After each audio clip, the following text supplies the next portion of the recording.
করার জন্য নয়, এগুলি মানুষকে দেখাবার জন্য তারা নামাজ পড়ে। আমার ভাইরা, ইসলামের চরিত্রগুলি, কাজগুলি তারা করতে চায় না। সব সময়ের জন্য ইসলামের সঙ্গে বিরোধিতা করা এবং ইসলামের অপব্যাখ্যা করা, এগুলি হচ্ছে এই মুনাফিকদের চরিত্র, মুনাফিকদের কাজ।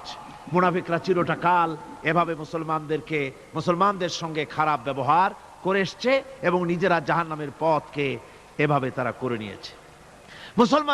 মুনাফিকদের আরেকটি চরিত্র হচ্ছে, জিহাদের নাম শুনলে তাদের কলিজা কেঁপে ওঠে। বুঝলেন? কই যে আপনারা জিহাদ করেন কেন?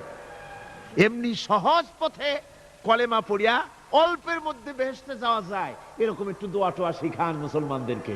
আমাদের কাছে মাঝে মধ্যে আসে, কয় যে মুনাফিক তো সহজে চেনা যায় না। কয় যে হুজুর, এই যে বারবার জিহাদ, এই মারামারি, এই ঠ্যাঙ্গাঠ্যাঙ্গি, এগুলি আছে নাকি ইসলামের মধ্যে? কোথায় আছে যে মারামারি করা লাগবে, তারপরে মিছিল করা লাগবে, ধর্মঘট করা লাগবে, এ ধরনের জিহাদে অংশ নিতে হবে? এগুলি কি?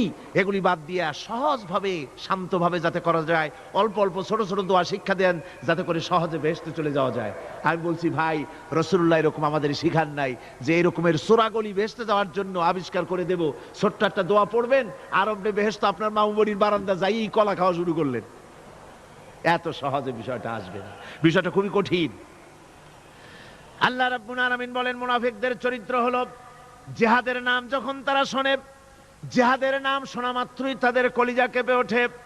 রাআইতাল্লাযীনা ফী কুলুবিহিম মারাদুন ইয়ানজুরুনা ইলাইকা নাযারাল মাগশিয়্যি আলাইহি মিনাল মাউত।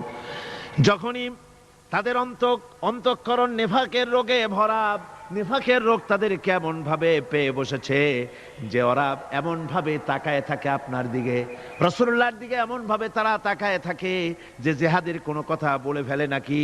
জিহাদের কথা যদি আসে তাহলে তো সর্বনাশ।